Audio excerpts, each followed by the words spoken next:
যারা অন্যের video copy করেন তারা আজকের ভিডিওটি দেখার পর একটু সাবধান হয়ে যাবেন। লক্ষ্য করুন এখানে এই পেজটিতে আপনারা দেখতে পারতেছেন অসংখ্য কপি করা ভিডিও কিন্তু এখানে চলে এসেছে। এখন কিন্তু একটি একটি করে প্রত্যেককে ব্লক করে দেওয়া হবে।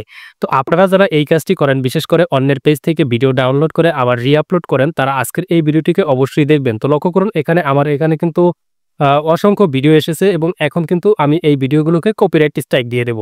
তো লক্ষ্য করুন এখানে যে এই ভিডিওগুলো আমি যদি একটাতে ক্লিক করে দেই, সেক্ষেত্রে আপনারা দেখতে পারতেছেন আমি এখান থেকে চেক আউট করতে পারবো আমার ভিডিওগুলোকে ডাউনলোড করে কারা আবার রি-আপলোড করেছে তাদের পেজগুলো সহ আমি এখানে দেখতে পারবো।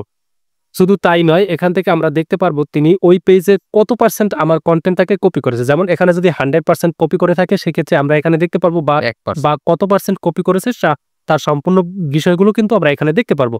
এছাড়াও আমরা চাইলে কিন্তু এখান থেকে এই যে কন্টেন্টগুলো বা এই কন্টেন্টগুলো এখানে ক্লিক করে দিয়ে আমরা দেখতে পারবো আমাদের কন্টেন্টগুলোকে কিভাবে আপলোড করেছে। দেখতে পারতেছেন এটা একটা ফিশিং পেজ এবং ফিশিং পেজের ভিডিওগুলো কিন্তু অন্য একটা পেজে নিয়ে আপলোড করেছে। তো লক্ষ্য করুন এখানে কিন্তু কোনো প্রকার এই যে ভিডিওটা তিনি আপলোড করেছেন, তিনি ভিডিওটা দেখুন কপি কন্টেন্ট বা রি-আপলোড যারা করেন বা অন্যের কন্টেন্ট নিয়ে যারা কাজ করেন তাদের উচিত আপনারা যদি অন্যের পেজ থেকে ভিডিও নেন, সেক্ষেত্রে সেই ভিডিওতে আপনাদেরকে কিন্তু ক্রিয়েটিভ এনহ্যান্সমেন্ট করতে হবে, অর্থাৎ আপনাকে কিন্তু সেই ভিডিওতে নতুন করে ভ্যালু অ্যাড করতে হবে। বাট এই ভিডিওটা যদি আপনারা লক্ষ্য করেন এখানে কিন্তু কোনো প্রকার ভ্যালু অ্যাড করে নাই। এখানে কিন্তু ডুয়েট যদি করতে সেক্ষেত্রে তার এখানে নিজের একটা ফেস বসানো উচিত ছিল।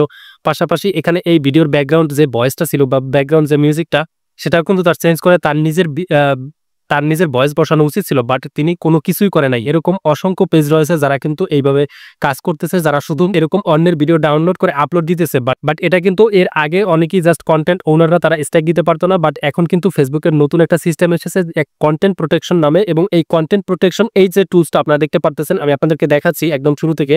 এই যে কন্টেন্ট প্রোটেকশন একটা টুলস এসেছে, তার কন্টেন্টগুলোকে কারা কারা ডাউনলোড করে আপলোড দিতেছে তারা কিন্তু সবগুলো এখন এই কন্টেন্ট প্রোটেকশন এই টুলসের মাধ্যমে ক্লিক করে দেখতে পারবে। তাই যারা আপনারা অন্যের কন্টেন্ট নিয়ে কাজ করতেছিলেন তারা এখনই সতর্ক হয়ে যান, কারণ এই বিষয়টা বা এই টুলসটা যখন সারা পৃথিবীতে অ্যাভেলেবল হয়ে যাবে, তখন দেখা যায় আপনি যার কন্টেন্টটি ডাউনলোড করে আপলোড দিবেন সেই কি করবে, আপনার এখানে এসে ধরুন এখান থেকে আমার এই একটা কন্টেন্টে ধরুন এখানে দেখতে পারতেছেন 71% ম্যাচ করেছে। তো আমি যদি চাই এখন এখানে ক্লিক করে দিলে আপনার কন্টেন্টটি এখানে ক্লিক করে দেওয়ার পর এখান থেকে আমি জাস্ট যে কাজটি করবো, এই যে এডিট একটি অপশন রয়েছে এখানে ক্লিক করে দিব। এখানে ক্লিক করে দিয়ে আমি যদি এই যে ব্লক অপশনটিতে দেখতে পারতেছেন আমি অলরেডি কিন্তু এই কন্টেন্টটিকে ব্লক করে দিয়েছি, এবং এখান থেকে যদি সেভ অপশনটিতে ক্লিক করে দিই, এখন তার কোনো সাধ্য নেই ফেসবুকের কাছে হাজারবার আপিল করেও কিন্তু এই রিপোর্টটা বা এই স্ট্রাইকটা তিনি আর উঠাতে পারবেন না, যতক্ষণ পর্যন্ত আমি এই কপিরাইট স্ট্রাইকটা না উঠাই। তাই এই বিষয়গুলো থেকে আপনারা অবশ্যই সতর্ক হবেন। অন্যের কন্টেন্ট কপি করা থেকে বিরত থাকুন, নিজের অরিজিনাল কন্টেন্টগুলো পাবলিশ করুন, নিজের ক্রিয়েটিভিটিগুলো ফেসবুকে প্রকাশ করুন, তবেই আপনি ফেসবুক থেকে ইনকাম করতে পারবেন। পাশাপাশি 2026 সালে ফেসবুক প্ল্যাটফর্ম থেকে ইনকাম করার জন্য আপনাকে অরিজিনাল কন্টেন্টের কোনো বিকল্প নাই। অন্যের ভিডিও থেকে ইনকাম করার যদি মাথায় চিন্তা ভাবনা থেকে থাকে, আজই সেটা পরিহার করুন।